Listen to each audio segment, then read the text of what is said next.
اعوذ باللہ من الشیطان الرجیم بسم اللہ الرحمن الرحیم الحمد للہ الذی لا یبلغ مدحتہ القائلون ولا یحصی نقماءہ العادون ولا یعدی حقہ المجتہدون الذی لیس لصفتہ حد محدود ولا نعت موجود ولا وقت معدود ولا اجل ممدود فطر الخلائق بقدرته ونشر الرياح برحمته الصلاة والسلام على الرسول المسدد المصطفى العمجد المحمود الأحمد سيدنا ومولانا ومولى الكونين جد الحسن والحسین عانی ابو القاسم محمد اللہم وآلہ الطیبین الطاہرین المعصومین الذین قال اللہ انما یرید اللہ لیذہب عنکم الرجس اہل البیت ویطہرکم تطہیرا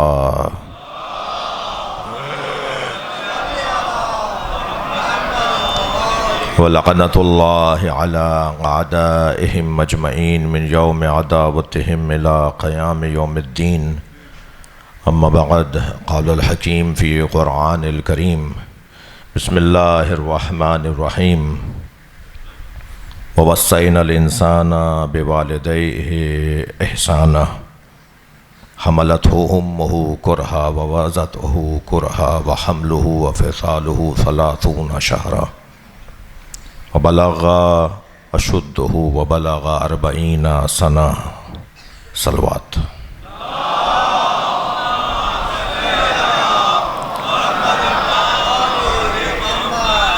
التماس کر رہا ہوں ایک سورہ فاتحہ 3 مرتبہ سورہ اخلاص حاضرین مجلس کے مرحومین خاص طور پر پہلی برس یہ ہے مرحومہ مغفورہ والدہ مولانا ناظر عباس تقوی یعنی مرحومہ سیدہ نادرہ زہرا بنت سید ذل پنجتن زوجہ سید تنویر عباس تقوی رحم اللہ من قرأ الفاتحہ بسم اللہ الرحمن الرحیم الحمدللہ رب العالمین الرحمن الرحیم مالک یوم الدین ایاک نعبد و ایاک نستعین اهدنا الصراط المستقیم صراط الذین انعمت علیہم غیر المغضوب علیہم ولا الضالین بسم اللہ الرحمن الرحیم قل هو اللہ احد اللہ الصمد لم یلد ولم یولد ولم یکن له کفوا احد بسم اللہ الرحمن الرحیم قل هو اللہ احد اللہ الصمد لم یلد ولم یولد ولم یکن له کفوا احد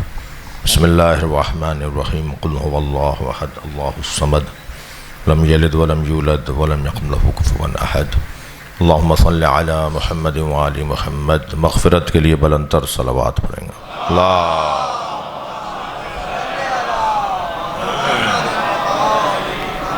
اس سے بلند صلوات ہدیہ کریں گے اللہم صلی علی سورہ مبارکہ احقاف کی 15ویں آیت ہے جس کا پہلا وقف جائز میں نے آپ کے سامنے پڑھا ہے پروردگار عالم اس آیت میں ہماری ذمہ داریوں کو بیان کر رہا ہے آیہ کریمہ مفاہیم اور معارف کا ایک وسیع دسترخوان ہے خاص طور پر جس موضوع پر مجلس عزا کا انعقاد ہے ایک ماں کی مجلس برسی ہے یعنی رشتہ تو اس خاتون سے اور رشتہ داروں کا بھی ہے ایک زوجہ کی مجلس برسی بھی ہے ایک مثلاً چچی کی تائی کی مجلس برسی بھی ہے ایک بہن کی مجلس برسی بھی ہے مگر ان سارے رشتوں میں جو رشتہ غالب رشتہ ہے وہ ماں کا رشتہ ہے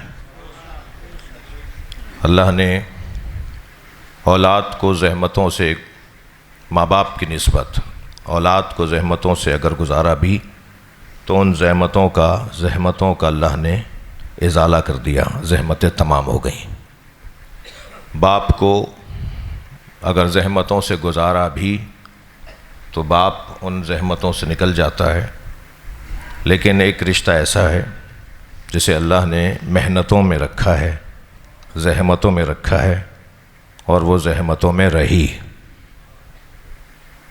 اور اللہ کا تو کسی سے کوئی نہ ہی پڑوس ہے اور نہ رشتہ داری ہے، تو وہ اگر کسی کو مقام یا عظمت دیتا ہے تو بے قدر زحمت دیتا ہے۔ جو جتنی زحمت اٹھائے گا اتنا ہی اس کو مقام نصیب ہوگا۔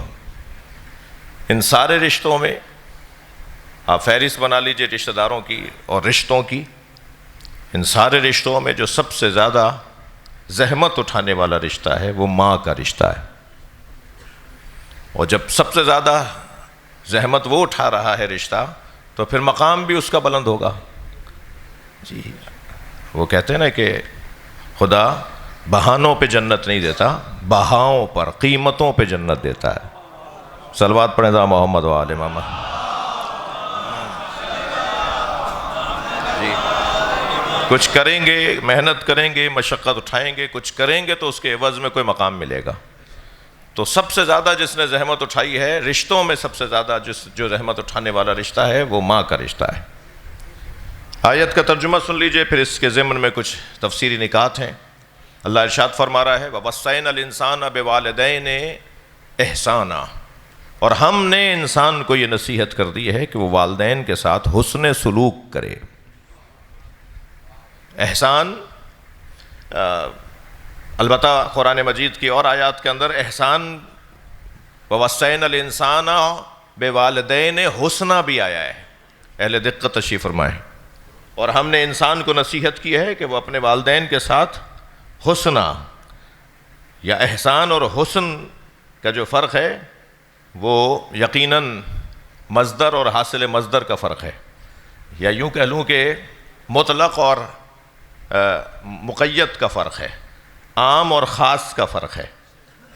احسان کے اندر عدالت اور فیصلوں کے بارے میں قید لگائی گئی ہے کہ جب فیصلہ لینے لگو تو ان کے ساتھ اچھا فیصلہ کرو، جب طے کرنے لگو تو ان کے ساتھ ان کے مطابق معاملے کو طے کرو۔ لیکن جب لفظ حسنہ بھی قرآن مجید میں آ جائے تو پھر ہر قسم کی خوش روئی، خوش سلیقی اور خوش رفتاری اور خوش اخلاقی اور ہر طرح کی خدمت کو پروردگار عالم چاہتا ہے کہ وہ والدین کے ساتھ رکھو۔ تم سوچ بھی نہیں سکتے، لہٰذا کسی ایک بال برابر اور ذرہ برابر والدین کے ساتھ بے ادبی، بدتمیزی اور عدم حسن اور حسن سلوک میں کہیں کمزوری نہ رہ جائے۔ حسنہ وَوَصَّيْنَا الْإِنسَانَ بِوَالِدَيْهِ إِحْسَانًا، اس آیہ کریمہ میں جو سورہ احقاف کی آیت ہے جو میں آپ کے سامنے عنوان کلام کے طور پہ پڑھ رہا ہوں، اس میں احسان کا لفظ ہے۔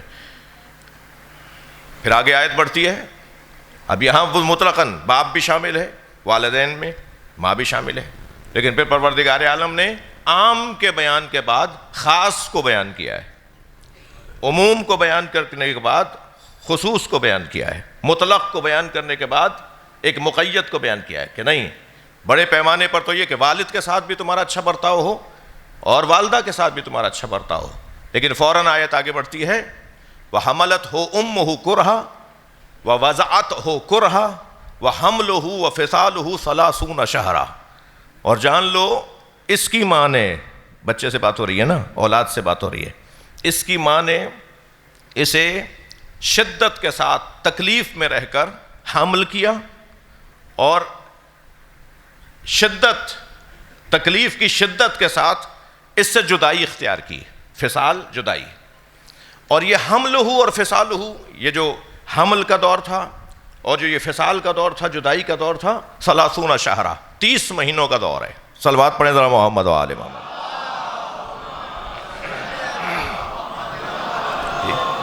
یہ جو 30 مہینوں کا دور ہے، یہ 30 مہینے تک اپنے بچے کے ساتھ وابستہ رہی، 30 مہینے تک اپنے بچے کے ساتھ وابستہ رہی۔ اللہ ان ماؤں کو حساب میں نہیں لا رہا، توجہ چاہوں گا، جو 33 مہینوں تک اپنے بچے کے ساتھ رہتی ہیں، اللہ ایک ماں کو بھی یاد کر رہا ہے اس کے ضمن میں کہ ذرا تلاش تو کرو وہ 30 مہینوں والی ماں کون ہے. وہ 30 مہینوں والی ماں، میں عرض کرتا ہوں تفسیر میں کہ اور صلوات ہدیہ کریں نبی کی ذات پر.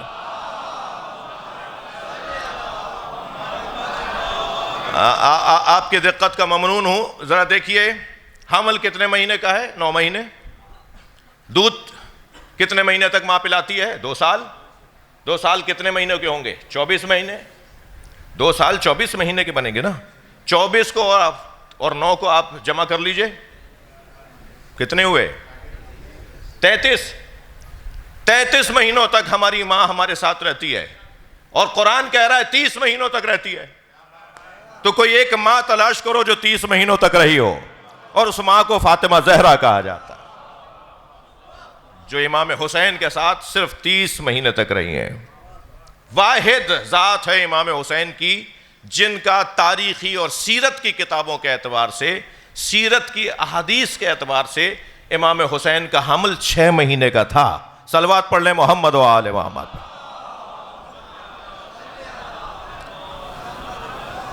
6 مہینے دنیا میں آنے سے پہلے امام حسین کے ساتھ وابستہ رہیں، اور 2 سال دودھ دہی اور شیر دہی کے ایام، یعنی 24 مہینے.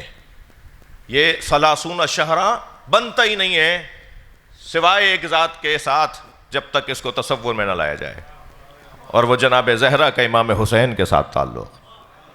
اور مفسرین نے ائمہ اہل بیت کی تعلیمات اور سرکار کے فرمان کے مطابق، میں اتفاق سے اس آیت کو دوبارہ سے دیکھنے کے لیے تفسیر کو آج دیکھ رہا تھا، تو نبی مکرم کا فرمان ہے کہ یہ جو حملت ہو امہ کرہا، یہ کراہت روحی نہیں ہے، یہ کراہت بدنی ہے. ووضعت ہو کرہا، وہ 6 مہینے کا حمل، وہ 9 مہینے کا ساتھ رکھنا بچے کو، اور پھر دنیا میں منتقل کرنا، اور پھر یہ دونوں ملا کر 30 مہینے. یہ کرہا سے مراد کراہت نہیں ہے. کراہت جو ہماری زبان کی کراہت ہے وہ کراہت مراد نہیں ہے. اس لیے کہ کوئی ماں سے پوچھے کہ اس بچے کی خبر جب اسے ملتی ہے کہ یہ آنے والا ہے، تو شاید کوئی رشتہ خوش ہوتا ہو یا نہ ہوتا ہو، یہ سب سے زیادہ خوش ہوتی ہے کہ یہ امید سے ہو گئی ہے. یہ ان 9 مہینوں میں بھی ایک ایک دن خوشی کا گزارتی ہے. یہ دنیا میں لانے کے بعد وہ جو 24 مہینوں تک، 2 سال تک، عامین تک، سنتین تک، 2 سالوں تک دودھ پلا رہی ہوتی ہے، ایک ایک دن یہ گن گن کر اپنے بچے کو روزے رکھ رکھ کر، وضو کر کر کے، طہارت کے ساتھ اپنے بچے کو شیر دہی کی کیفیت سے گزار رہی ہوتی ہے. ایک ایک دن اس کا خوشی کا دن ہوتا ہے. پھر قرآن کیوں کہہ رہا ہے کرہا؟ صلوات پڑھ لیں ذرا محمد و آل محمد.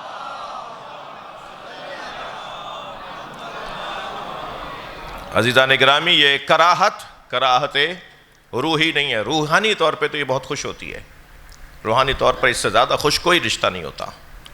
دوسرے لڈو بانٹ رہے ہوتے ہیں، دوسرے خوشی منا رہے ہوتے ہیں، دوسرے مبارکباد دے رہے ہوتے ہیں. ساس کہتی ہے میری بہو امید سے ہے، شوہر اپنے ایک خوشی کی کیفیت میں ہوتا ہے. لیکن سب سے زیادہ خوشی اگر اس کیفیت میں کسی کو ہوتی ہے تو وہ خود اس ماں کو ہوتی ہے، جو ایک وجود کو وجود بخش رہی ہوتی ہے، ایک اور وجود کو دنیا میں لا رہی ہوتی ہے. ایک صلوات اور پڑھیں نبی کی ذات پر.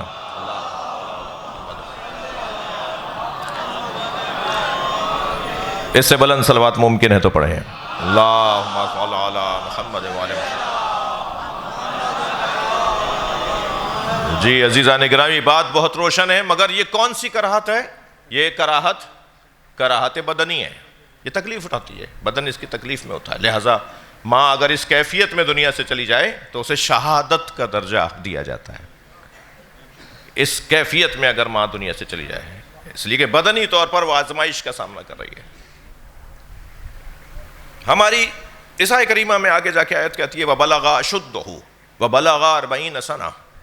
جب یہ پختہ ہو جاتا ہے، جی جب یہ پختہ ہو جاتا ہے، یعنی وہ 30 مہینے، 9 مہینے وہ، اور پھر 2 سال یہ، 33 مہینے. قرآن کیونکہ امام حسین کی ماں کو، سب سے بڑی ماں کو ذہن میں رکھ کے ماؤں کو یاد کر رہا ہے نا. تو یہ دن گزارنے کے بعد پھر یہ جب بڑا ہو جاتا ہے دنیا میں آنے کے بعد، جب یہ پختہ ہو جاتا ہے، اشدہ، جب یہ پختہ ہو جاتا ہے، وَبَلَغَ 40 سَنَةً، اور جب یہ 40 سالوں کا ہو جاتا ہے، تو اب گویا یہ کامل ہو جاتا ہے. یعنی وہ 30 مہینے اپنی جگہ، اور پھر یہ کامل ہو جاتا ہے. پھر جب یہ کامل ہو جاتا ہے تو پھر وقالا رب اوزعنی، یا اللہ یہ کہتا ہے یا اللہ مجھے توفیق عطا فرما ان اشکر نعمتک التی انعمت علی وعلی والدی، یا اللہ مجھے توفیق عطا فرما کہ میں تیری ان نعمتوں کا شکر ادا کروں جو تو نے مجھ پر نازل کی اور میرے والدین پر نازل کی. وَنَعَامَلَ صَالِحًا، اور یا اللہ مجھے توفیق عطا فرما کہ میں عمل صالح انجام دے سکوں.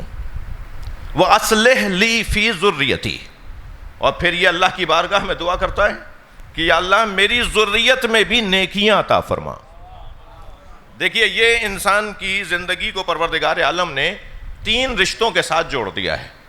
ایک سابقہ رشتوں سے، ایک اپنی ذات کے رشتے سے، اور ایک اپنی اولاد کے رشتے سے. یعنی ہمارا تعلق، اب میں موضوع میرا اب شروع ہوگا کہ ہمارا تعلق صرف اپنی ذات کے ساتھ نہیں ہے، ہمیں اپنے والدین کے بارے میں بھی اہتمام کرنے کا حکم دیا گیا ہے. ہمیں اپنے بارے میں بھی ان اصلح ان اعمل صالحا، اپنے بارے میں بھی غور کرنے کا اللہ نے حکم دیا ہے. اور نہ صرف یہ بلکہ یہ کون سا ہنر ہے کہ جو چلے گئے ان کے لیے فاتحہ ہو گئی، جو زندہ ہیں وہ نیکی کا کام انجام دے رہے ہیں اور بس نہیں. وَأَصْلِحْ لِي فِي ذُرِّيَّتِي، اس آیہ کریمہ میں سورہ احقاف میں، اور یا اللہ میری ذریت میں بھی نیکیاں عطا فرما. یہ انسان کمزور انسان ہوگا کہ جو اپنی اولاد کا خیال نہیں کرے گا، جو آئندہ نسل کا خیال نہیں کرے گا، آئندہ نیکیاں منتقل ہوں اس کا خیال نہ ہو. یہ آئندہ نیکیاں منتقل کیسے ہوں گی؟ بہت سارے گریزوں سے گریز کرتا ہوا اتنا عرض کروں کہ وہ جو آئندہ کی نیکیاں اپنی نسل کے اندر منعقد کرنی ہے، باقی رکھنی ہے، جاری رکھنی ہے، مستقل رکھنی ہے، اس کا ایک حل اور ایک روشن حل یہ ہے کہ وابستگی ایسی خاتون کے ساتھ ہو کہ جس سے آنے والا بچہ وہ خود بخود نسلوں کی نمائندگی کر رہا ہو، اپنے آباء و اجداد کی ترجمانی کر رہا ہو.